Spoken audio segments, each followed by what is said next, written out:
What is going on, everybody? Happy Wednesday night. Happy Thanksgiving Eve to you and yours. This is the All About the Birds weekly report, and we are doing our Eye on the Enemy segment because, my friends, it is Eagles Giants week, part one. I am Chip at Chip for the Birds. This is Johnny U 9322, Mike Bauer at Rewind CEO, and tonight we have a very, very special Eye on the Enemy guest. We have with us Lance Medow. You can find him at Lance Medow. He is a Giants Radio Network pre, half, and post-game host. He is a Sirius XM host. He is the play-by-play voice for Columbia for the Ivy League, and he is a Westwood One on-air talent. Lance, thank you for coming on tonight, my friend. Well, I'm looking forward to the conversation, guys. It's a pleasure being here, and thanks so much for having me on the program.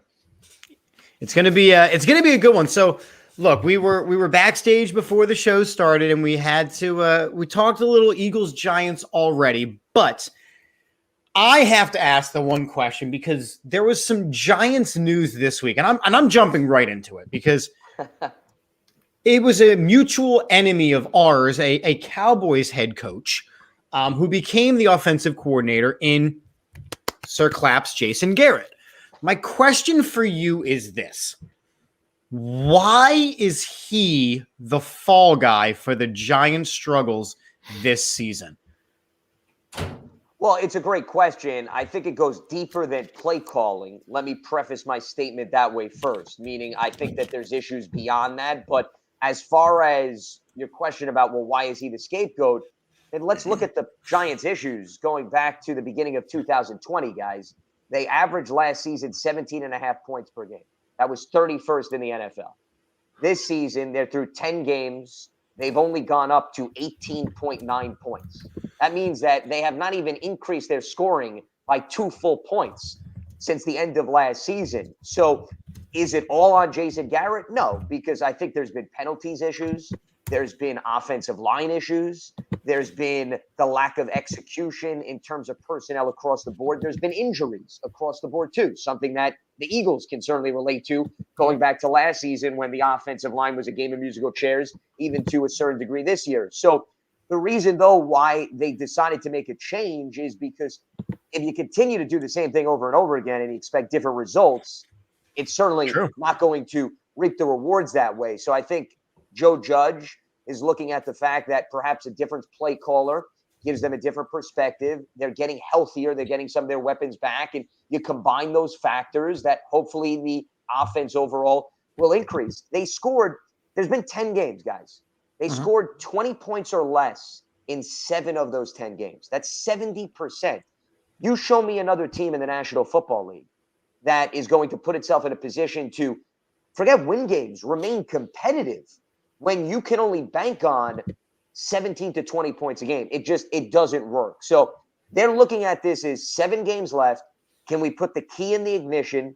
Can we spark the offense? But most important, this to me is in a critical 7-game stretch for Daniel Jones. Because if you're going to say now that you've changed the play caller, if you're going to say now that you're getting some of the other key weapons back to full health, such as Saquon Barkley, Andrew Thomas on the offensive line, Kenny Golladay, Kadarius Toney, though he's banged up. Now it's the onus is on the quarterback to capitalize and take advantage of that. So I actually would argue, I think it puts a little bit more pressure on Daniel Jones here down the stretch, the final 7 games, because they're making changes to help his cause. Now he has to answer that call. So is then, and kind of this is the follow-up to, so you're saying that the pressure is on Daniel Jones. Is Joe Judge on any kind of hot seat then? Well, I think everybody right now certainly is being put under the microscope. Whenever a head coach makes a change on the coaching staff, you could say that that's to send a message to the players. It's to send a message to the fan base, however you want to interpret it. But the bottom line is, if you're making a change, you're admitting to a certain degree that things did not go according to plan. So I think by default, to answer your question, and I don't know what the Giants front office right now is thinking. I think right now they want to see how the final 7 games goes until they jump to conclusions. But I do think that this certainly puts everybody under the microscope. I think hot seat may be a little bit too strong, but I do think everybody right now is going to be scrutinized further. That's why I said I think Daniel Jones is going to have a little bit more pressure on him as a result. But the one thing I will say, if you're going to go in the direction of, what are the Giants going to do? We might as well open up Pandora's box. I'll help you jump through that gate. They have now had every 2 years a new head coach. And I think that's something that you need as an organization. You need to take a step back and you need to say to yourself, okay, Ben McAdoo didn't even last 2 full seasons. Then you brought in Pat Shurmur, who I thought did a really good job from an offensive standpoint. If you guys look back, they were scoring at a very good rate with Pat Shurmur. The defense struggled with James Betcher, their defensive coordinator, but they decided to move on. Okay, so you brought in Joe Judge in 2020. We're more than halfway through year 2. The answer is to now bring in another new head coach. You see how the cycle's playing out? And no matter whether it's the Giants we're talking about, the Denver Broncos, guys, I don't care what team you bring up. I cover the NFL for SiriusXM. I've seen this across the league. There is no franchise that you could tell me that instantaneously had success if they continue the revolving door of head coaches and GMs. It doesn't work. I understand fans want change. I get it. I can understand it through their lens. But from a business stability standpoint, you don't have winning when it's synonymous with constant change at the head coach. It's impossible to finally say to yourself, this is going to be our identity and we're going to build through with it. You don't do that if you constantly change coaches every 2 years. And that's, to say something like that is real big, because you look at the Eagles and Nick Sirianni and you look at early in the season, it was, this offense can't do anything. He doesn't know what he's doing. He's way over his head. But what did he do? He went and he adjusted. He adjusted to the personnel that he had on the field. And you look at the last couple of weeks and you look at the way the Eagles offense is running and the way that they're running the ball and how they're using their offensive, playmakers and what they're doing. How does a team like the Giants, now the Giants I think they play more of a 3-4 type of scheme on defense. How do they look to stop the Eagles run game? Because the Eagles just ran for 242 yards against the best run defense in the NFL and one of the best defenses in the NFL in the New Orleans Saints. What is Patrick Graham and the New York Giants going to try to do to stop, Jalen Hurts in the run game? Yeah, it's a great question. I think it's a big concern. And also, they ran for over 200 yards against the Denver Broncos the week prior. So it's really 2 straight games where this Eagles rushing attack has really clicked. And I think using the Eagles as sort of what the Giants are striving for, which is, can you evolve and adapt with your personnel from an offensive standpoint? And I think what you saw was the Eagles' offensive line got healthier and they started to realize, hey, now we have the ability to run the football on top of the uniqueness of Jalen Hurts. To get back to your question, my biggest concern from the Giants' perspective is they just played a Monday night game against Tampa Bay. So you went up against, yes, Tom Brady, arguably the greatest quarterback ever, but you went up against a guy that's not a threat to leave the pocket, even though he did run for 10 yards on that nifty play. But you guys get my point. You're not worried about Brady. You may be worried about Leonard Fournette, right, and so forth. Now, when you play the Eagles, it's not just Miles Sanders and Boston Scott, the conventional running backs. It's, can you keep contained Jalen Hurts? Now, I don't want to compare and say they're identical, but the Eagles are reminding me, guys, a lot with respect to the Baltimore Ravens. Because when you play Baltimore, Lamar is what really makes everybody else on edge. And he opens up the lanes for the running backs because you're so focused on Lamar that then all of a sudden you forget, hey, they're going to run with Devontae Freeman. They're going to run with some of their other running backs. So the Eagles, to me, are very similar.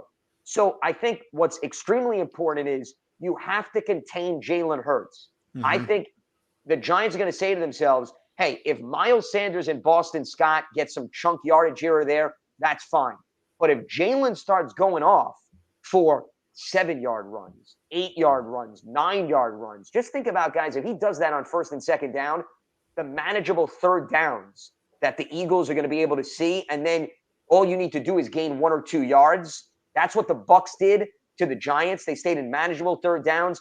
They dink and dunked all game long. I think the Giants need to contain Jalen Hurts on the ground. If they don't do that, the Eagles are going to be able to dictate this game entirely on the ground, and they're going to be in very manageable 3rd downs. And the Giants defense has been very hit or miss in terms of stopping teams on third down and also preventing teams from doing damage with respect to the red zone. I think the results recently have been better, but I think they took a step back against Tampa Bay. Lance, do you think that possibly changing coordinators now could be an advantage for the Giants? I understand that it's a shorter week, but Freddie Kitchens did help them the Browns go 5-3 in 2019. We could say that this Giants team probably has the same amount of talent offensively that the Browns did at that time. I'm also not the biggest Baker Mayfield guy. But you can't change. You could change coordinators. You can't change schemes. You just can't, not in the middle of the season. But he could possibly do some other things that maybe Jason Garrett was hesitant to do. So there could be things on film that possibly Jonathan Gannon, who isn't the best adjuster, hasn't seen yet. Do you feel that could be an advantage for you guys? Yeah, it's an interesting perspective. I don't think they're going to dramatically change the scheme, to your point, because not only do they not have enough time, remember, it's also a short week. They played a Monday night game, and now you're all of a sudden flipping the switch to play the Eagles. So, no, I do not think it's going to be a dramatic transformation. The good news for Daniel Jones is Freddie Kitchens has been in the system. And remember, he called plays for Jason Garrett when Garrett missed a game last season due to COVID. Coincidentally, they went up against Freddie's former team, the Browns, and the offensive results were not overwhelming. Now, did they have Kenny Golladay and Saquon Barkley? No. So you have to take all of that into consideration. Do I think it could be different in terms of what I think you were alluding to? A little bit more aggressive? Do they take more shots down the field, for example? Do they look for more explosive plays? I think you may see that. You may see the Giants look to test the Eagles' secondary, and the Eagles don't have an overwhelming amount of sacks. So if Daniel Jones has some time, could that mean they look to air it out? Absolutely. I would expect things like that. But no, I don't think that Freddie Kitchens is going to be staying up late at night and digging into his bag of tricks, and we're going to see Kenny Golladay throw passes, or we're going to see 4 other offensive line catch touchdowns like Andrew Thomas did in the end zone. No, I don't think it's going to be that extreme. I mean, he's one of your leading receivers now this season. That's there you go. Yes. Does he have more touchdowns than Tony? Which says a lot, by the way, about the state of the Giants offense. Okay, I'll leave it at that. So let me ask you this, because at the beginning of the season, everybody in the NFC East was coming off of a season where somebody had to win the NFC East, and it just happened to be Washington. So everybody readjusts, they get ready for the season, and they level in their expectations. Eagles fans settled in on, we know this is a development year. We're hoping for, somewhere in the realm of 7 to 9 wins. That'd be really impressive. Now we're sitting here and our narrative has changed. We're going, okay, this might be a playoff team in Philadelphia because of all the things that we have going for us. Before the season, what was the state of where people thought the Giants would be, and how has it changed for the better or worse since the season actually started? I think expectations were very high from the Giants fan base. Let me preface that, because me personally, I thought the Giants entering this season, it was the most intriguing team in the NFC East. And what I meant by that is I thought they did a nice job in free agency in the offseason, adding talent to help Daniel Jones. The defense looked good in the latter part of last season, but you were still, at least through my perspective, uncertain. Was everything going to carry over? Was everything going to click? Was the offensive line going to play well? So my feeling, once again, intriguing, because sort of a fascinating team, but a lot had to go right for them to get into that 10-win conversation where we're talking about they could have a legitimate shot to win the division or perhaps get to a wild card. So I did not look at them coming in as a playoff team because I thought they still had a lot of questions from an execution standpoint. The fan base, though, to get back to your question, I think the fan base, if you ask the majority of the fans, they believe that this team was going to contend for the NFC East title and make some serious noise, and that the offensive production was going to have a dramatic turnaround, meaning you go from 17.5 points to maybe a touchdown more, which I didn't think was realistic because, guys, if you look at the NFL archives, how many teams have you seen change by a touchdown from one season to another? I mean, that's asking a lot. So, once again, I know I'm giving you sort of two answers. No, it's perfect. It's exactly right. Yeah, and I'm talking to Giants fans on a daily basis through my talk show on Giants.com. So I heard all off season excitement, expectations were absolutely high. And I think also in the building, expectations were at least promising. Unfortunately, they suffered a number of injuries, which is the nature of the beast. Listen, I bring this up to Giants fans all the time. I think you guys can relate to this. To me, the poster child of how to handle injuries. No, I know shit, maybe what you were looking at. 2017, okay? When the team won the Super Bowl, how many players were lost on the Eagles roster? I remind people about this all the time. It wasn't just Carson Wentz. No. It went way beyond. The fact that our injured reserve could have been its own all-pro team was absurd. 100%. But Doug Peterson, and we saw this in previous Eagles-Giants matchups. If you guys remember, I think this was the game where Eli played for Daniel Jones because Daniel got hurt, and the Eagles had a bunch of practice squad guys they had to call up. They were down to like 2 wide receivers at one point. They were utilizing that was the Boston Scott game. Yes. Okay. And Zach Ertz caught the game-winning touchdown. If you guys remember, I think the game went to overtime, if I'm correct. Yeah, and the That game, okay, that game is the perfect example of a coaching staff adapting to the issues on the roster. Okay. So the point is, we've seen teams do this. Do they always succeed all the time? No. Okay. We have to be realistic. But you can only point to injuries so much as a reason why your team is struggling. That's my main point. I think that's big. And you talk about injuries, and one thing, with the Giants, and something they've struggled with in recent years has been the offensive line. The offensive line has been a big key of a lot. I know a bunch of Giants fans. My family basically are all Giants fans.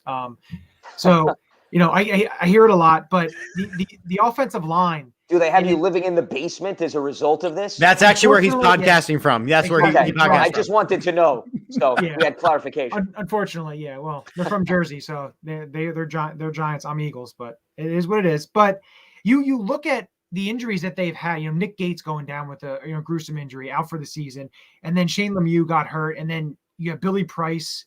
Max Skura's playing. You have Will Hernandez, who's been struggling. Nate Solder's back playing on the right-hand side. You get Andrew Thomas back, which is okay. But I know Tampa's a very good, team, pass rushing team with all the type of players they have. But I think they pressured Daniel Jones almost 40%, over 40% of the time. He was pressured. He was running for his life, it seemed like, on Monday night. Now, look at it this week with the Eagles. The Eagles' their biggest strength is the interior of their defensive line. So how do you think the interior of the Eagles' defensive line compares to the Giants' offensive line? How do you think that battle, is that a key to the game?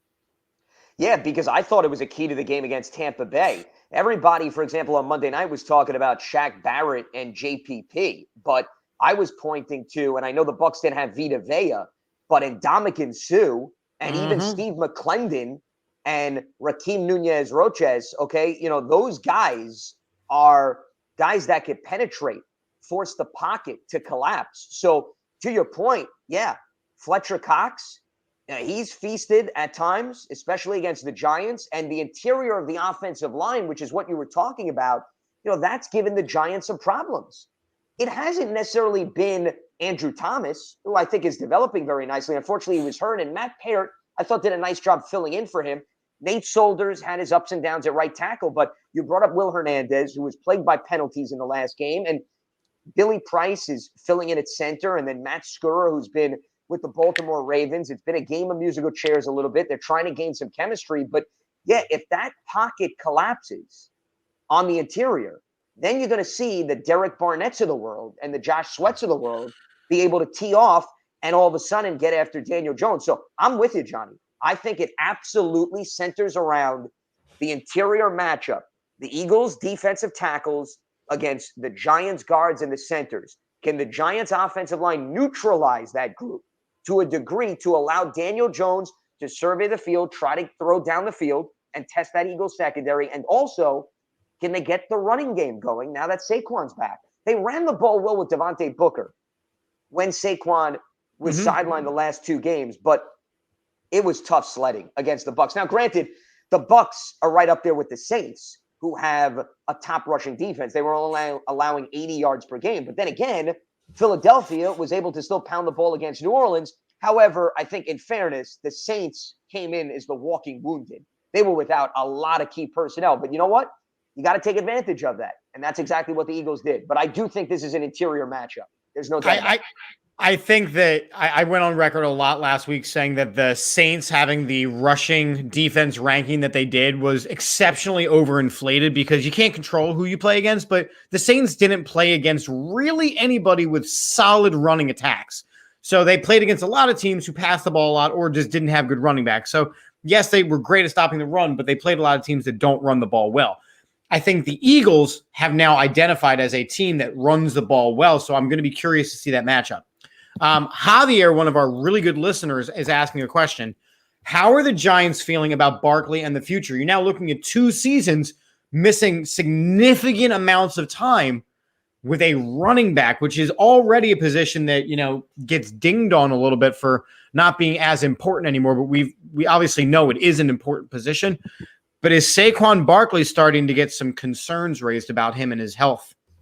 Yeah, durability is the key. And I like to use the term availability, which is even more important because can you be a reliable option on the field? And as you mentioned, unfortunately, he's battled his fair share of injuries. And even with him returning this year, he got banged up again. It was a freak accident. He steps on the foot of a Cowboys defender. I mean, who saw that coming? And then unfortunately misses multiple weeks with the ankle injury. As far as the Giants' outlook, they picked up his 5th-year option. So they have him on the books from that standpoint. Remember, you have to make that decision before the 4th year even begins. So he was a 2018 first-round pick, 18, 19, 20, 21. He's on the books for year 5, which would be next year.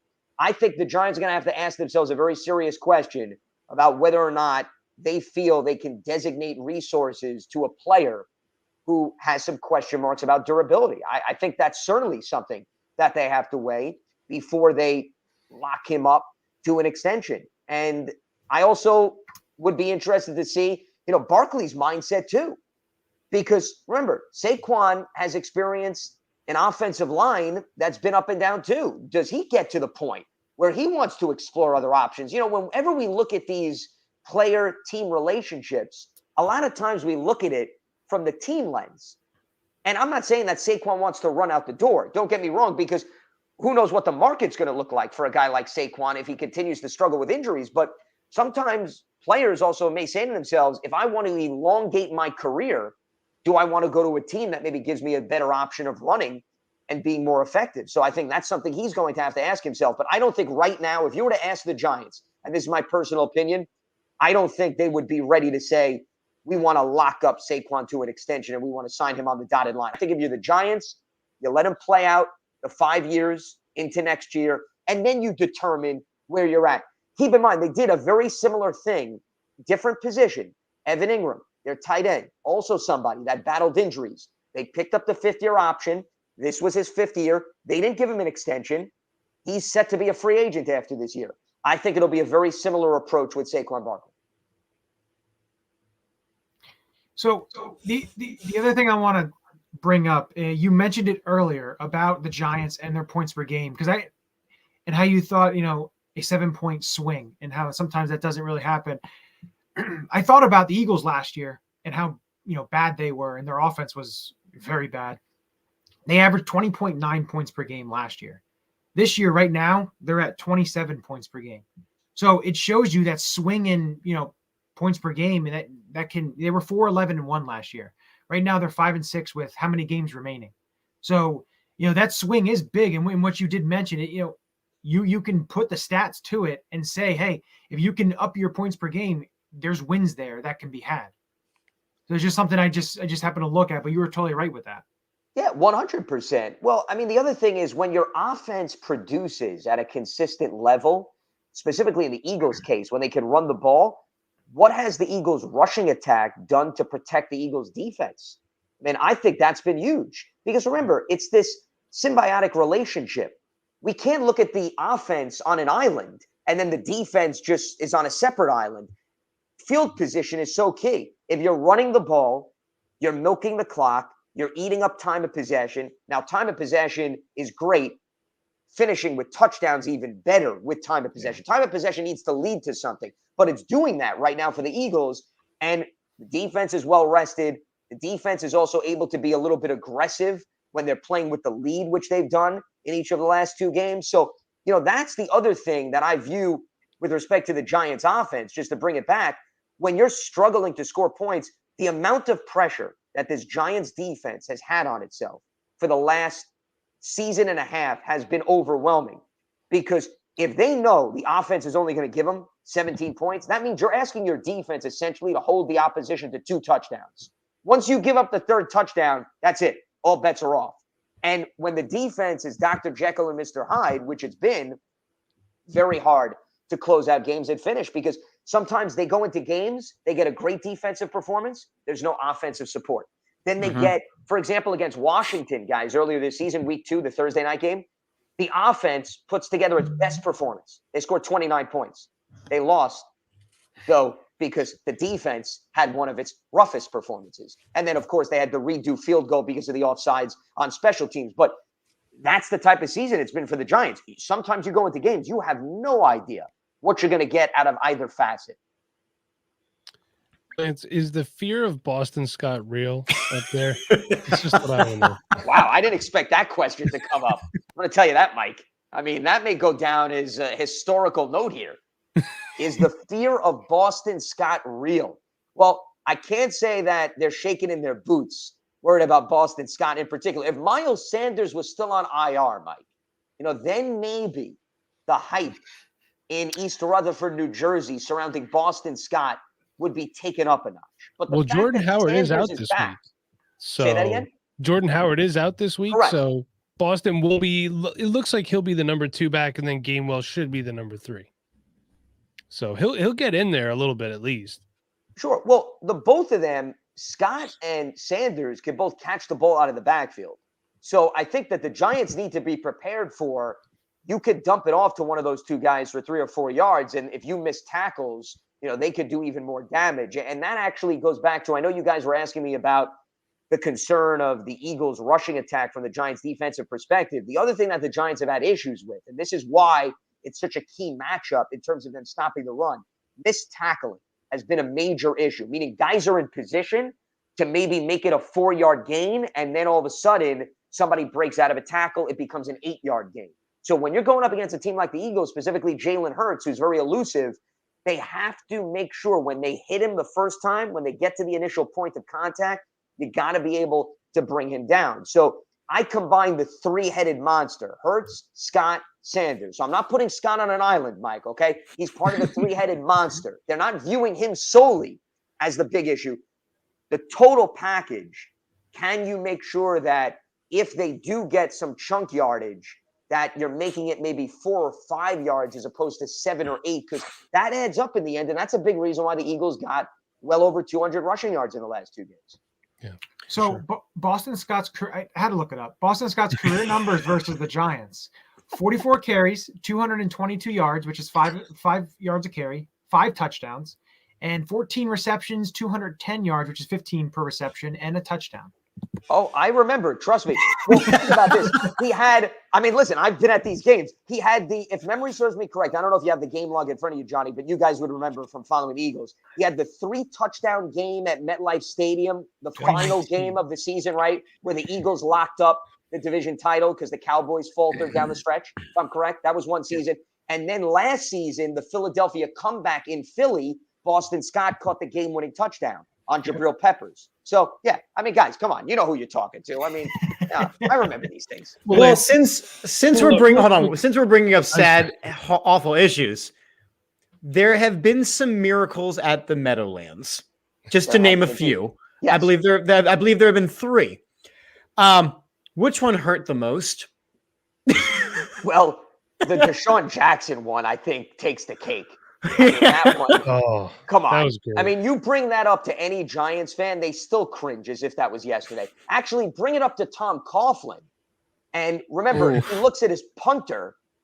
He didn't even – I'll always remember that image. I know people remember Deshaun Jackson, right, running right to left. But if you remember, Coughlin, he doesn't even care about the final score at that point. He's going over to his punter, and he's trying to get an explanation as to why he punted in the direction of Deshaun Jackson. That's the image that I'll always remember from that game. Good old Matt Dodge. Oh. That's right. Did they Don't bring that up to Giants fans, though? They don't want to hear Matt Dodge. Did they cut that punter then? I don't I would imagine that. Yes, they probably Matt did. Dodge's tenure with the Giants was not very long. I can assure you that, Mike. Let's put it this Kinda way. figured. You don't have to get a question from me whether or not Philadelphia is fearing Matt Dodge, okay? That hype, okay, is extremely overblown. Yes. Gotcha. So we've mentioned a couple of things. Obviously, there's a lot of different matchups that are going to happen. What is the most important thing that needs to happen this week for the Giants, besides just kind of keeping up with Jalen Hurts? What's the most important thing that has to happen for the Giants to win? And what's the most important thing that the Eagles have to happen to win? Well, for the Giants, I think it goes back to how we started this conversation, Chip, and that's they've got to be able to finish drives and score touchdowns. Mm-hmm. Now, this is not a game, and it really doesn't matter at this point who the Giants play. You can't get into the red zone 4 times and settle for 3 field goals. It Right. doesn't matter because your defense, once again, this bend but don't break philosophy that the defense has adopted. Yeah, sometimes it's going to bend like it did against the Raiders, and it never broke. The Raiders were 1 for 6 in the red zone, and they held them off 23-16, and the Giants got a defensive touchdown. But the offense only scored 16 points in that game. And then there's going to be games where it bends and it absolutely breaks, which is what happened on Monday night. So the Giants, and I think they'll have the ability to move the ball on the Eagles' defense. Now, the Eagles' defense is not necessarily a shutdown unit, but the question is, great, No, you we can are move not. the ball. Okay, so you guys have confirmed that. But can you, once again, can you punch it in? So that, to me, is by far the number one factor. The Giants have to finish drives with touchdowns. If they don't do that, then I think it's going to be very difficult for them to finish with a W. It doesn't mean that the game won't be competitive. It's just it's going to be, once again, a very stressful type of scenario for them. For the Eagles, in terms of what Philadelphia has to do, I think they have to run the ball to stay in manageable third downs and really put the pressure on that Giants defense because, once again, there's been some mixed results from that standpoint. As far as what their defense needs to do, the goal, if I'm Philadelphia, is with some of the weapons back, can you limit the explosive plays? If you go back to that Saints game, which was also one of the better Giants offensive productions, in addition to that Washington game I was referencing, where they rallied back on the road and they beat the Saints. The reason why, guys, they came back in that game, and by the way, they only had 10 points with about 7 minutes remaining in the fourth quarter. So even that game, right, fully from start to finish, wasn't an offensive clinic. But what happened late in that game, Saquon had the catch and run for a touchdown. Kenny Golladay had some big catches, broke through some tackles. So what we're seeing is the common element is when the Giants offense gets in the end zone, it's not putting together a 10-play, 85-yard drive. It's putting together maybe a 5-play drive, and it's highlighted by a 40-yard catch and run or a bomb. So if the Eagles could stop the Giants' explosive plays, then I think, once again, you put Daniel Jones and company in a position where they have to methodically move down the field, and they've done that, but they haven't been able to finish. So that's what the Eagles' defense has to do. I like it. Well, we're making predictions already, so we're getting to a point now where we need to know, what do you think is going to happen on Sunday? And then, as we mentioned in the green room, the Eureka Lock segment, we'd like to know something that you think is guaranteed to happen in the NFL. So a prediction of some kind for Sunday, and then a guarantee for the NFL Week 13. Well, I'll start with the guarantee for the NFL coming up here. I like the Patriots continuing their hot streak, and I think they are going to quiet Tennessee. I think Tennessee is going to have another setback after losing to the Houston Texans because this Patriots defense is for real. I don't think this group is a joke. I think Tennessee's having a very rough go running the football without Derrick Henry. Julio Jones is on IR, so they're not necessarily able to open up the passing game because they don't have the 2 dynamic wide receivers. I think Bill Belichick's defense is going to give Ryan Tannehill and company a very tough day, and I think the Patriots are going to hand Tennessee another loss, and I think before you know it, we may be looking at New England as the number 1 team in the AFC. Don't overlook that. Yeah. Ooh. Whoa. All right. So a Patriots win. We'll start there. And then if at some point the Patriots are in the running for the number 1 seed in the AFC, I'm going to start calling you for lottery numbers and gambling predictions, because that is a huge pick. Wow. But I don't think you're that far off, honestly. I mean, I did my weekly pick off where I picked the games right before this. I agree. The Patriots, they're doing the right things right now. Mac Jones is playing really smart football, and the Titans don't have anybody that can run. Like, they just cut Adrian Peterson as well. Like, they thought that Derrick Henry equals Adrian Peterson, and they discovered very quickly it did not. So I don't think that pick is that lock is that unreasonable. I'm going to be honest with you there. Well, their defense is what's really impressed me. If you look at their turnover differential, guys, they have 18 interceptions and 21 takeaways. 18 interceptions? Come on. I mean, you're not that lucky. They're doing things to manufacture that when you have that many interceptions. I think the one player on J.C. Jackson, undrafted out of Maryland, he's 9 interceptions last year, 6 interceptions this year. He had 5 interceptions in his rookie year. I think he had 4 interceptions. He's a playmaker. He's a ball hawk. The ball ends up in his hands, it seems like, every single week. And the thing is, Bill Belichick knows how to pluck those veterans that either that used to be on the team, the Kyle Van Noys, the Jamie Collins, those type of players. He knows what to do with them, and it's working. And you can see it. It's evident. And the Bills better watch out, because they ain't going to be they're not going to be, they'll be looking up to the Patriots again. Well, and they're already looking up. They're already, because they're percentage points behind New England, with Buffalo slipping up against Indianapolis and New England taking care of business. And remember, the Patriots also going to be well rested because they played last Thursday against the Atlanta Falcons. So that's another reason why. They've had time, that mini bye week. Yeah. Absolutely. And remember, guys, by the way, New England hasn't had its bye yet. So New England still gets a late bye. Can you imagine? And once again, I'm not comparing them to Tampa Bay, but remember, Tampa Bay got the late bye and then won the final 4 regular season games in a 17-game schedule. That could do wonders for you. And the Eagles, by the way, have the late bye too. So don't dismiss that. I wasn't going to say it, but listen, I keep up with the league. I'm going to drop those little nuggets here. I'm going to appease your viewers just a tad. Well, we appreciate it. So let's see if you're really going to appease us. Who? Here we go. Yeah. What's going to happen on Sunday, Lance? Well, this is the way that I see it, and I'm not trying to backpedal.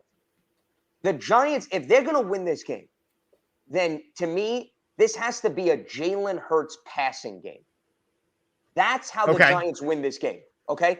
And when I say Jalen Hurts passing game, I want to see Jalen Hurts throw the ball between 35 to 40 times. That's the recipe for the Giants. Well, I know you're shaking your head, but that's the recipe for the Giants to win this game. No, thank you. No, thank you. The question is, can the Giants put the Eagles in a position to do that?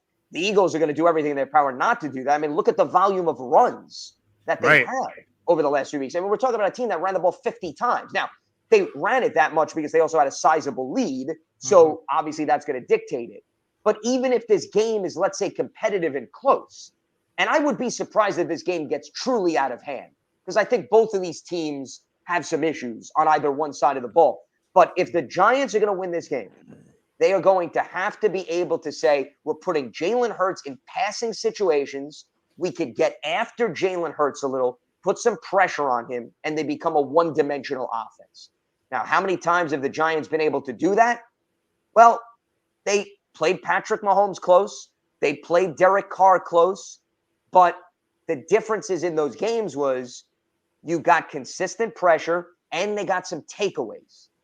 Right. That's the other key here. The Giants have had at least one takeaway in every single game this season. So that's been consistent. And we've seen the Eagles have some issues in terms of the turnover bug. So, that to me is another key, because I think if Hurts has to throw the ball, then he's going to put it in harm's way and the Giants may have some opportunities to capitalize. Do I believe that's going to play out to perfection? Once again, guys, based on the Giants' results this season, it's so hard to predict which team's going to show up.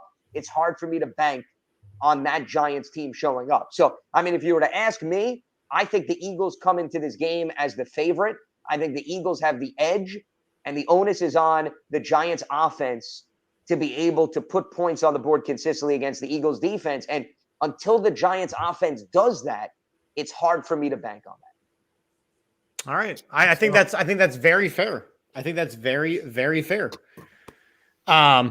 So, Lance, we want to be very respectful of your time. Is there anything that you would like to plug, to promote before we send you on your way on this wonderful Thanksgiving Eve?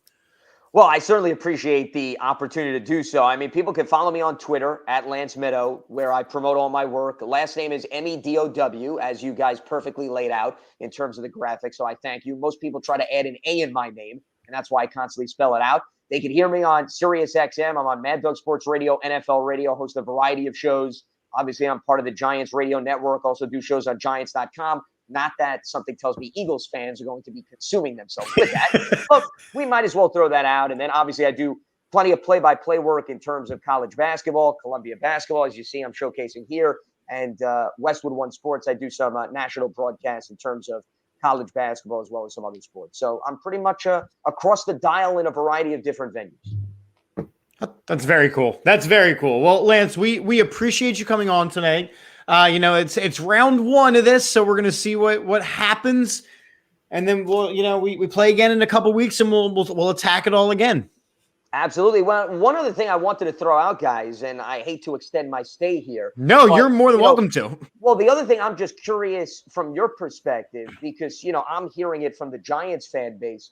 I'm just curious within the Philadelphia fan base, how much concern there is about how last season ended with the Eagles not helping the Giants' cause. And are you guys concerned that that's going to be on the minds of some of the Giants players? I haven't heard. Well, I'm so glad you asked about Peanut a little while ago put up the comment, are they still mad about us tanking and then hopping the pick and stealing Bama? Y'all still mad? Huh? Go Birds. So that's Peanut. And I think that's kind of, again, this is from my perspective. The idea of the tanking wasn't, we were not big fans of it here. And I think ultimately that led to one of the many reasons why Doug Peterson was asked politely to not come back. Because that's not what we do here. We don't buy into that. I understand that there's a logic to it. And, Johnny's one of our draft guys, and Mike being our fantasy guy, and, looking at numbers and I can assure you they have pretty similar guesses. Yes, it put us in a better position. But we don't support that. I don't support losing a game intentionally. For me, I made a lot of Giants fans mad. I loved it. Sorry, Mike. I'm trying to help, man. But Chip, remember what I said? I'm not taking it personally, so you guys don't have anything to feel here. Yeah. For me, personally, to not see the Giants in the playoffs, it warms my heart. So for me, I didn't really care all that much. And to think about it this way, though, Chip, Eagles losing, they were able to trade with the Miami Dolphins, who are not playing very well. You have the 8th pick right now from Miami, plus you got Devontae Smith because you're able to move back. Yeah. Let's see how it all plays out. Come on, the years. They weren't doing it. Nate Sudfeld, whoever. Jeffrey Lurie said he throws a great deep ball. We didn't see that, but still, hey, it is what it is. It happened that way. The thing is, for Giants fans, and a lot of Giants fans cried about it because they're not playing. But again, you should have won more games earlier in the season. And weren't they 6-10? I couldn't have said it better. They were 6-10 last year, right? Correct. Yep. Don't sit here and whine to me about how we deserve to be in the playoffs when you're 6-10. All right. The fact of the matter is, they should have just looked at the NFC East last year, and the NFL should have went, no. None of you. None of you. We're just going to take somebody. Just put in the entire NFC West. I don't care. That's what they should have done. But remember, we had some other down years. Remember the year the Panthers made the playoffs at 7-8-1, and then they wound up beating the Cardinals. So my argument is it's very rare. You still need to reward the team that wins the division, no matter how bad it may be. So that's where I stand on that. But I'm with you guys. The Giants had every opportunity to put themselves in a position to not have to receive help and assistance from somebody else. And I told every Giants fan that I've talked to about that.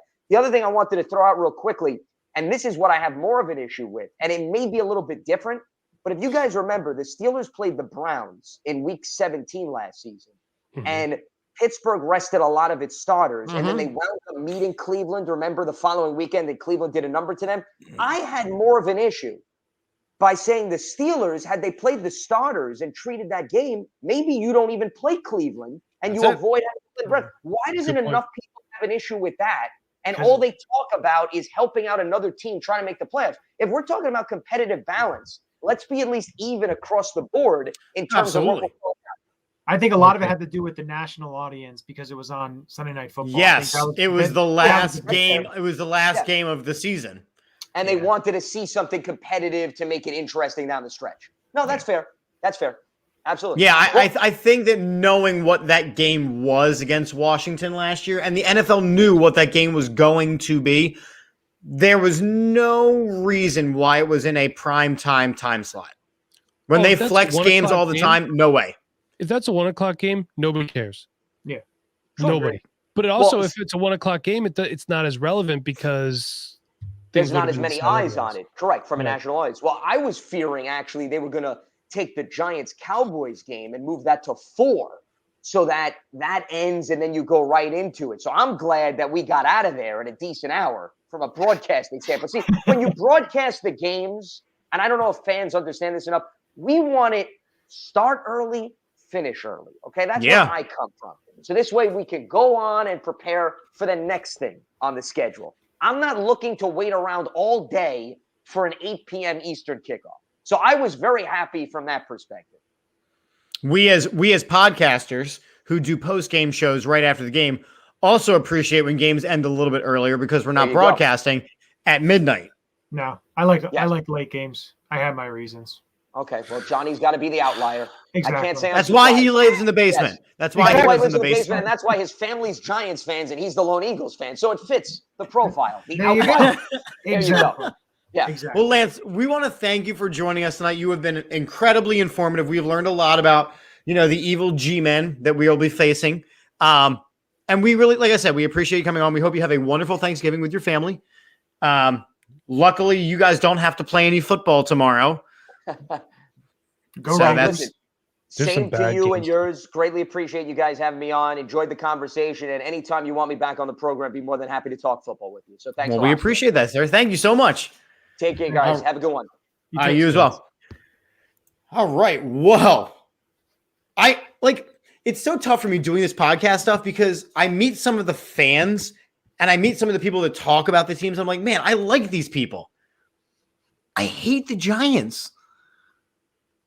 What am I supposed to do with those feelings? Some people just have bad taste. Yeah, exactly. And hey, Johnny doesn't hate his entire family. Well, or maybe he does. I don't know. Johnny, we're still on air. Be careful. So all right, let's get into some things because a lot happened this week with the Eagles and kind of last week too. So Dallas Goedert signed an extension. Avonte Maddox signs an extension. TJ Edwards signs an extension. Did Howie make good picks? Mike, I'm going to start with you. So I did see a stat that all 11 starters on the Eagles offense right now are draft picks. By Howie? Well, technically, Lane Johnson would have been... Chip Kelly, right? Wait. No, Kelsey would have been too, right? No, Kelsey was 2010. No, actually... I think Lane and Zach were the same draft class. Yeah, Lane and Zach were 2013. Kelsey was 2011. Yeah, he was that awful draft class. He was the only one that was anything. Thank God. I think Chip started drafting in 14. Okay. They never let me draft. They will not. Not this Chip. But, other Chip. Yeah, I mean, these are the type of things that keep Howie Roseman in a job. To be honest with you, he made picks and he can say to Jeff Lurie, look, these guys are playing well enough that they need to be a part of this team, which in turn says I'm doing my job well. Chip, I know you and I spoke personally. You're not the biggest fan of the Dallas Goedert extension. He's now. I think it happened too early. Which I know you want to lock guys up. I get that, but the last thing he had done was gotten himself concussed. He hasn't shown anything when he had his chances. I think he looked pretty good on Sunday. I think he looked okay, but again, he got outdueled by the Saints tight end, Adam Troutman. I wouldn't say. And we said that on the show. I said I'm not worried about it, except we're going to make him a household name. What happened? We made him a household name. How did he get outdueled? Because Troutman caught a touchdown pass. When really Goddard caught a touchdown pass, they just didn't review it. And the other thing that Goddard does that Troutman's not very good at is blocking. Did you watch him go one-on-one with Cam Jordan? He brings a different element. He brings a total package element. But my frustration with the deal is that right now he signed a pretty big extension, right? I know the money is balanced out and it's not that hurtful on the cap. I get all that. But we're now sitting here a week after the Saints game comparing Adam Troutman to our tight end one. You're comparing. But he signed a contract a tier above where he is. Well, I think they're doing this. This is projected, obviously. But I will say, I do Andy like Reid used to do that a lot. Andy Reid, him and Joe Banner used to sign a lot of guys in their rookie deals before. Usually you could sign them like the second year into the rookie deals. They'd sign him to an extension for basically the production after. I don't even mind that they did it this year. I mind that they did it so early in the season when he has not proven anything yet. That can be a week 15, week 16 thing after Zach Ertz is gone, and you've had a couple weeks where you are the sole focus in that position. Well, if you look at the games where he was number one, like I said, I mentioned it on the pregame show that we had. I mentioned what he was doing in, 5 catches, 60 yards, 5 catches, 70 yards, but the elements that he brings, they are paying for the production to be that number one guy down the line. I get that. But what he brings to the table is that able to block, able to, break tackles down the field, make those. That's true. That's nice. Those tough catches. He's a hell of a player. But again, they are paying for, I understand they are paying. It is frustrating to sometimes see why is he giving so much money? He hasn't really shown you anything. But again, it's either you don't sign him and you sign him in free agency when there's 3, 4, 5 teams upping the price, or you sign him now in season when there's no other teams that are trying to fight for his services. Chip, one thing too, well, a few things that we need to say about this is the beginning of the season, the offense was bad. Jalen Hurts was bad. It was bad. Which means Dallas Goedert was bad, but Zach Ertz was getting a lot of targets. Yeah. Now we're saying we want to see more. We're running the ball 50 times a game and passing 14. We are. There is no more to see. We want more Quez. We want more Dallas Goedert. We want more even Jalen Reagor being productive. We want more J.J. Arcega-Whiteside. There is no more to give when we're playing football like this. So right now, actually, I don't hate the extension. I think it's a little bit pricey, but I'm glad they extended him so he doesn't hit free agency and get lured somewhere else. Sure. But right now, we're actually doing a disservice to evaluating Jalen Hurts, because if we want to see if he's the guy going forward, he needs to throw the ball a little bit more, like just a little bit more here. You know what I mean? I mean, I don't know how you guys think about that, but I think I see it. I can see your point. I can see your point. However, you don't have to throw the ball all these times if you're winning. If he is game managing them to wins, that's all people are going to care about. Short stuff, like screens, maybe. I'd love to see more screens. Remember in the preseason, it's no secret we throw to the running backs. It looks like a secret to me. But they had a nice screen call with Dallas Goedert, I believe, on Sunday. I understand they do need more of that. They need more, but what they're doing and the way they're running the ball, and it's just it's very refreshing to see the kind of holes they're opening up, what they're kind of doing, the movement they're doing. They're actually having guys move. That's the other thing that they weren't doing early in the season. So, I like what they're doing offensively. I do want to see a tiny bit more. I know in the Denver, just because they have bigger leads, they're just running the ball and they're not really trying to pass the ball. Okay, I understand that. I want to see more Quez. I want to see more Quez stretch the field. I want to be able to see Devontae, stuff like that. But again, this week is going to be big. I think so. I think it's going to be a very big because I think week. You're going to see 8, possibly 9 guys in the box. And I don't know about you guys. I hate that we're going to the Meadow. Well, I know it's MetLife, but I still call it the Meadowlands. I hate that we're going in back-to-back weeks. Yeah, I'm not crazy about that. Yeah. But at least it's not a long travel where you have to stay out somewhere. You're just going, you'll come home, you'll go again, you'll come home. Like, we don't get on a plane again this season. I was going to say, I did see there was an update today. The Washington football team game December 19th has been set for 1 p.m. So the rest of the season, no planes, nothing past 1 o'clock. However, there is a scenario, Johnny, where if the Eagles win the rest of their games and Dallas loses 2 games, the Eagles will be NFC East champions. So that means that if Dallas loses one more and we keep winning out, week 18 in Philadelphia could be for the NFC East championship. It will be flexed. That will be which flexed. means they'll flex, and which means we'll lose, and I'm going to be cranky and miserable. And this is why I hate primetime games. You're getting way too far, way too ahead. I of like to yourself. look ahead.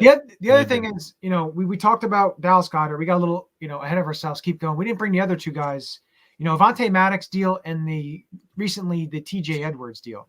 The TJ Edwards deal does. I mean, it's a 1-year contract extension because he's a restricted free agent. So you're and that's fine. They went, we want you here next year. Here's what we'll pay you. He went, cool. That sounds great. I'm happy. Avonte Maddox. What's that? I'm happy about the TJ extension. Yeah. He's been playing really well. Really well. Avonte Maddox, they paid big money for a number 3 corner. He's a slot guy. Slot corners are basically starters in this league. Yeah. They are. So, but they still have to get a number. They still have to get a number 2 guy because Steven Nelson is not it. You saw that. He's not. You're right. I was hoping. You saw that when Darius Slay went out. How easily Steven Nelson had got exposed. But how about this scenario? By Lil Jordan. He's not so little, by the way. He is not little. He's like 6'4", 225. But he's like Johnny's size. From Texas. If Steven Nelson, say he would come back on a cheap deal, a few $1 million or whatever, as they also draft a younger corner to then learn behind these guys, would you be okay with that? Or that's what they're doing this year with Zach McPherson. Yeah. So would you want Zach McPherson then you're starting outside corner or the draft pick possibly?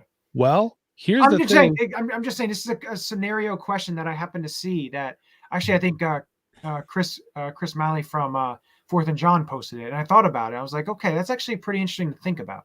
Well, think about this. Darius Slay is in the concussion protocol, so we might. I think he's going to be fine. I do too, but the scenario exists that McPherson could end up starting. So we might get a preview into, is this guy ready next year or are we going to need another year? You know what I mean? Yeah. It's an ever evolving thing because I do think they need the safety position's another position that. But if you have to come back cheap and help these guys, I'm fine with them. I'm always fine with someone coming back cheap. Exactly, and that's why I pointed that out. But the other thing is, Davion Taylor looks like he had surgery, so he is placed on IR. They did claim Mac McCain back, return of the Mac. God, back and forth. But more corners, that's what it's out. And they also signed Christian Ellis from Idaho, a undrafted player to the practice squad as just an extra linebacker. Because Sean Bradley, as I know, Mike, him and I were texting back and forth. Bradley did hurt his shoulder, so. I'm not sure. I think he's supposed to play, but just in case he doesn't. Yeah, we're getting to the point of the season where we're starting to get dinged up a little bit. So this is where you do need to have guys stepping up and doing their job. But I mean, I agree with Peanut's comment here, right? We're starting to come into form. The signings are not only for us, but it is for the locker room. We're in the process of developing our identity and everything. Our identity that you have heard. Everything that you have heard, especially about Jalen Hurts as a leader, is incredible. I mean, Jordan Mailata wanted to go to war for him. I like watching Jordan Mailata push. I love watching Jordan Mailata play. Did you see him push? I think it was Cam Jordan with his left hand. Yeah, I know. Yes, I did. And he just, I mean, that's impressive. He's Kelsey had a monster game. I mean, look. Hey, Chip, how's Landon Dickerson doing? He's doing well. He's doing well. But he's doing well in the run game. I think he's doing in the passing game. It's still a learning experience for him. He's not doing great as a passing. Again, we say this all the time. Run blocking is much easier because you're on the attack. Landon Dickerson's footwork right now isn't great in the passing game. But what about this? Here's another scenario posed to you guys. Brandon Brooks, if he's healthy, do you want him over Jack Driscoll or do you want to keep the line intact? You want Brooks over Driscoll. And I think Driscoll is a fine player. I like Driscoll. He's a rotational guy. He can be your swing tackle. He can be your guard. He can play a multitude of positions. He does, and he plays a bunch of different spots. He's important to this team. Jack Driscoll is very important, but Brandon Brooks is a better athlete. He's a better football player. He's a better guard. all around. But He just isn't- cannot stay healthy. It's the This is last same year. thing. It's I know. the Last year with exact Medow. same thing that we were talking about with Saquon Barkley and Lance Medow, where he was saying, yes, it's durability and availability. bingo. I love Brandon Brooks. I love the idea of Brandon Brooks. Let him play the rest of the year. If he's healthy, let him play the rest of the year. He's not going to be on the squad in 2022. He can't be. You could save a ton of money if you release him. So that's what's going to happen. But again, if he's healthy, you play him the rest of the year. Maybe showcase him for a team that may want to trade for him. I don't know. But Well, I know somebody picked up Jason Peters, so it'll happen. Hey, listen, then if Sayamalu comes back next year healthy, but Dickerson's played so well at left guard, and assuming Kelsey wants to come back, that's the big kicker. Can Sayamalu play right guard? Because I still feel Sayamalu is better at this point than Jack Driscoll. We have good issues here on our offensive line as opposed to 2 years ago, last year, whatever. The issues now are we have too many good players to play. And the thing is the 2020 season helping the offensive line? Because we had to play a lot of those younger guys, the Nate Herbigs, the Jack Driscolls. You know, all these players had to play. These younger players had to play because of the injuries. Yeah, Jordan Mailata. I hate that we got there. I hate that we got there because of that season. But I love where we are because of it. And also appreciation for Jason Kelsey just being so steady and just he never Jason Kelsey misses time. and Jeff Stoutland. Yeah, Jeff Stoutland. Oh, I Jeff cannot. Stoutland's huge. Yeah. Again, Jason Kelsey is a NFL Hall of Famer. You think? Not just a Ring of Fame. I do. Okay. I do. I think he's an NFL Hall of Famer. Durability wise, Super Bowl wise, personality wise, and what he does, most centers in this league can't do. What he does getting out on the outside, run blocking, pass blocking on the screens, he's revolutionizing the center position. He's changing it, and he does it at such a high level. Jason Kelsey should be an NFL Hall of Famer when his career is done. The thing is, it's the field awareness that he has. Oh my God. Some centers would have just kept going and get to his guy and not think about, chipping the guy that was already, was already with, I think it was the tight end. He killed that guy. And he just, boom, hit him off with Pete Werner, screw Ohio State, off to the side. Yes. So he hit him, and then all of a sudden he went to the next level and got his guy, and Miles Sanders got 25-yard, gash. So, for me, I love to see it. I love the run game. I like what they're doing. They're opening holes. Some of the holes, because looking at the All-22 film, some of the holes you could drive trucks through. Jordan Howard's going through holes that are literally 10 feet long. It's unbelievable what they're doing and how they're running this offense right now, and how Nick Sirianni has adapted, and he's able to go with the personnel that they have, and he's making it work. And what he's doing as a play caller, game by game, he's getting better, and that's why I said earlier in the season, give him time. He's a young head coach when everyone wanted him fired. Not you guys, but I mean, I didn't want him fired. I wanted something to change. And I wrote a very, I wrote an angry article. I wrote a scathing letter. I went straight Karen. I was like, listen here. I was like, the kids can't coach. That was the name of it. The kids can't coach. He changed things. He adapted. Now I'm sitting here going, all right, the kid can coach. So with that, I'll give my prediction since. Wait, hold on. Wait, you don't just get to do that. It's time for the Eureka Locks of the week. Who's your lock? You like that? Jumping into things, sir. How rude. Go ahead. Also, keep an eye out. There are 2 videos that are coming that I did that are going to be pretty good. So keep an eye on those. A couple highlight. One's a Giants one. I had to remake a Giants, pump up video. Because it's a rivalry that'll be coming, and then I have another little clip, like a minute video. That's pretty cool. So something I'm working on. Keep an eye out for that. But I will not be at the pregame show, so I'll give my lock, and I don't have any control over it. I have my lock and my prediction. So I'll start with the lock first. I'm not going to go this game. I'm going to go totally different game.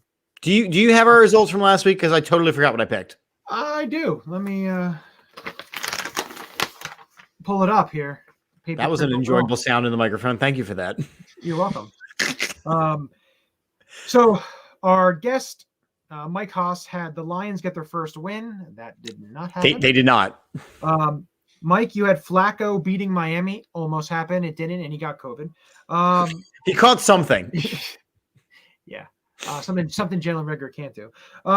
Cleveland rushing for over 175 yards, Chip. I think they rushed for 168, so you're wrong.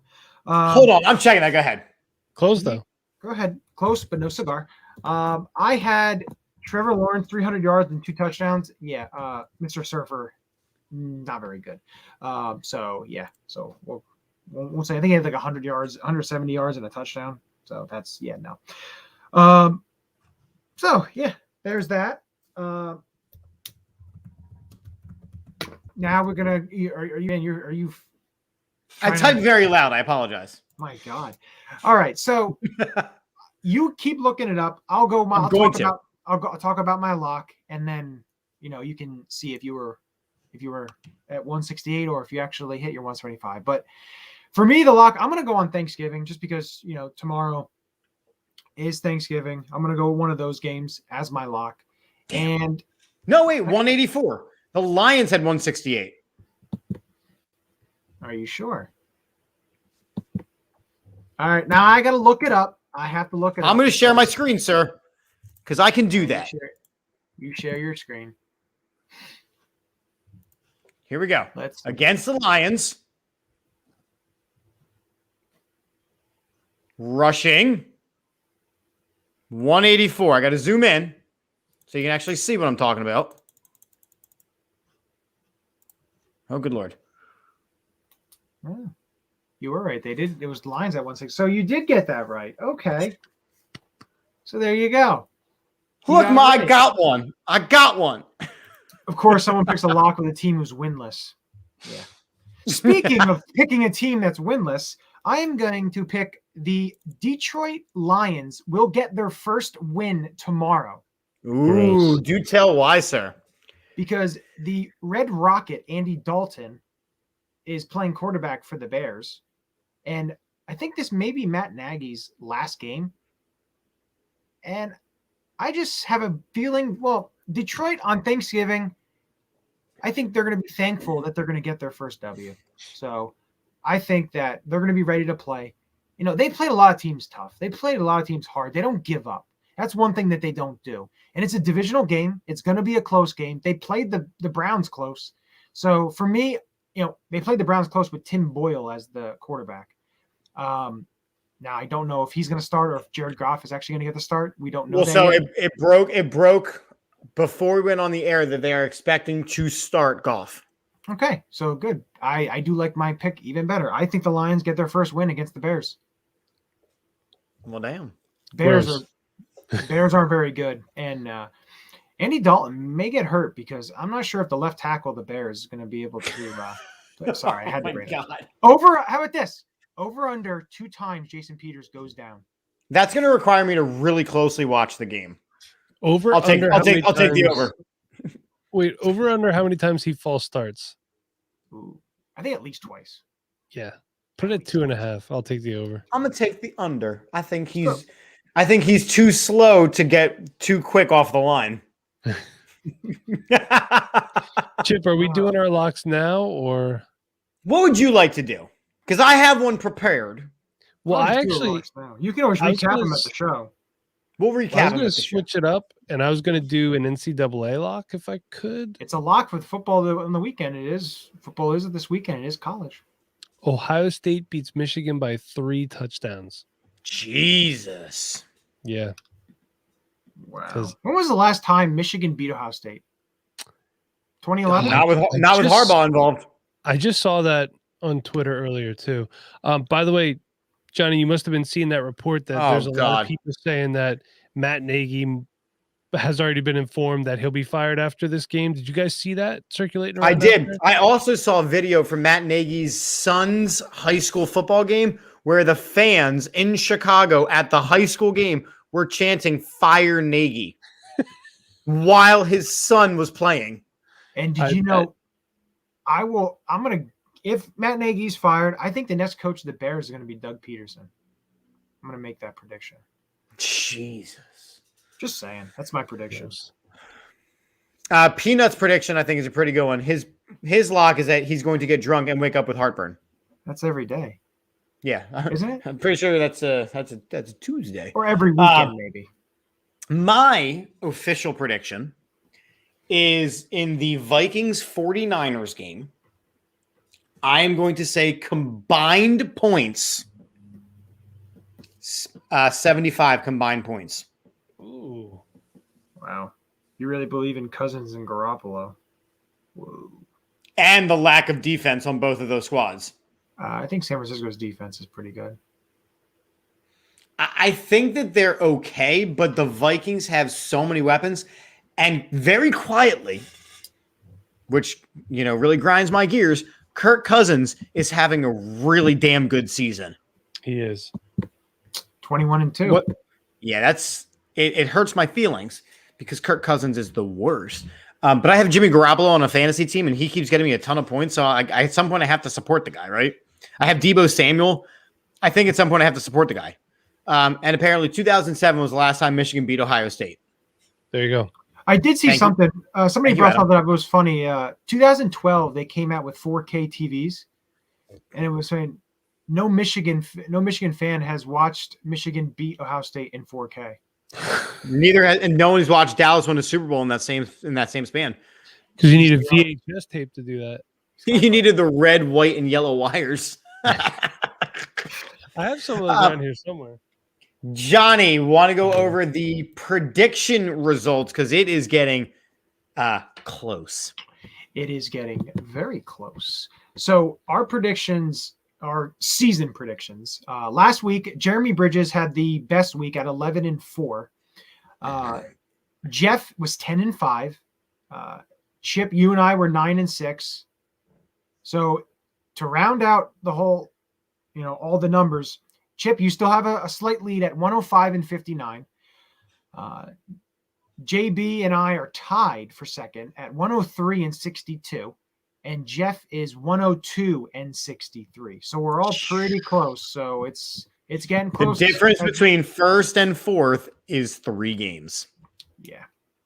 So it's getting close there. So, Johnny, you're not going to be there on Sunday. What is your official Eagles prediction? So I do think it's going to be a close game. I don't think it's going to be a blowout, anything like that. The one thing that Lance did say about explosive plays, Eagles really don't give up a ton of explosive plays. If they're playing the Gannon defense, basically too high safety, they don't really give up too much big plays that way. If Daniel Jones dinking and dunking his way down the field, to me, he has 49 total touchdowns and 49 turnovers. So I expect him to have at least a turnover. So maybe Darius Slay, possibly 2. Maybe Darius Slay gets another touchdown. But I'm going with the Eagles. I think the Eagles are going to be able to run the ball. Even if the Giants stack the box, the Giants their edge rushing or edge rushers with contain and everything, I don't think they're as talented. And the middle of their defense with Reggie Ragland and Tate Crowder, I don't think that's, a talent-laden duo there. So I think the Eagles are going to be able to run the ball. I think the Eagles win this game. I think it's going to be 27-20. All right. Adam disagrees with some of your numbers. I'll take that, but Nice. Another easy Sunday in Adam's world. it is. So, and then Mike and I will put in our official predictions on Sunday at the West End in Quakertown. Don't forget, since the Eagles are away, there will be a live pregame show an hour before kickoff at the West End in Quakertown. So we will go live at noon, at a nooner at the West End in Quakertown. So make sure you're checking that all out. It will be a great time. Prizes, giveaways, all that good stuff. Work off your turkey blues at the West End with us. And then we have tons of great sponsors. So we're going to go over that and then we'll wrap it on up. So make sure you are checking out. First off, thank you to Lance Medow for joining us because that guy knows his stuff. He's a nice guy. Even though he's a Giants fan, he's a nice guy. So I'm a fan of him. Make sure you're checking him out on the playback, listening in, follow him on the social medias. So we also have Statement Games, a fun free twist on fantasy sports. There is a link in the bio. The AATSportsNetwork.com/shop. Please make sure you are checking them out, checking us out, helping support what we do here at All About the Birds. Symbol, which is the stock market for sports, symbol.com. Use the promo code AAT Sports when you sign up. We are partnered with La Terrain Luxury Watches. Use the code AATBirds at checkout for 10% off. Funkbrewing.com, the official brewery of the All About the Birds team squad, the AAT Sports Network. And of course, Manscaped.com is partnered with AAT Birds. Use the code AATBirds for 20% off and free shipping at checkout. Your balls will thank you. And of course, they are holding their special Black Friday sale. So that is 25% off of everything in the entire Manscaped.com universe. You just have to say, hey, AAT Bird sent us. Don't forget Black Friday and then also Cyber Monday. So make sure you're keeping your eyes out on that. Make sure you visit that. You get 25% off. Clicks for dicks. There you go. Moving on. They let me write the scripts now. I want to point that out. The latest script is mine. I'm going to go back to theirs, but mama, the things I say. When you're shaving, he's behaving. So it's okay. Why? Johnny. There, Johnny. Johnny, you're better than that. No, I'm not. All right. Shape. Yeah, I'm going to stop before I start doing things with Mike's name. We're just moving on. Whoa. Gentlemen, anything else for the good of the order? I don't think so. Cool. I'm ready for a win on Sunday. That's what I'm ready. Me too. I'm ready for some turkey tomorrow. Happy Thanksgiving to all of our wonderful listeners. Make sure you're liking, subscribing, sharing. We appreciate you. We are thankful for you. We could not do what we do without you. So thank you. I'm Chip. That's Mike. That's Johnny. As we end every show here on the AAT Sports Network, go Birds! Go Birds. Here's a Manscaped commercial, y'all. It's the most wonderful time of the year. The season of giving is upon us, and Manscaped is getting into the holiday spirit. Go to manscaped.com and use the code AATBirds for 20% off and free shipping on all your holiday gifties. To help get you into the spirit, we rewrote some of your favorite holiday songs to remind you of all their great products. Shave your balls with gifts from Manscaped. Fa la la la la la la la la. 'Tis the season to be smoother. Fa la la la la la la la la. Buy some gifts today from Manscaped.com. 2 free gifts for you from Manscaped.com. Grooming around your Christmas tree with the Lawnmower 4.0. Your jingle balls need some fresh grooming, and it's the only way to go. Smoother balls. Smoother balls. Use Manscaped Crop Exfoliator. Grandpa needs to trim his ears and nose hairs, 'cause he can't hear or smell us anymore. You can say he could just use a razor, but the Weed Whacker 2 is the way to go. For the Jewish friends in your life, Manscaped, Manscaped, Manscaped, shave your balls today, and when they're dry and ready, a smooth menorah you can play. I got Manscaped's brand new body wash. Used it on my mistletoe last night. Also used the 2-in-1 shampoo conditioner just for fun. I washed and scrubbed everywhere, now the smell's improved a ton. Put in your order at manscaped.com today and have a great gift to give this holiday season. Use the code AATBirds at checkout for 20% and free shipping. That's AATBirds at checkout for 20% off and free shipping. Have a holly jolly ball a day this winter with Manscaped.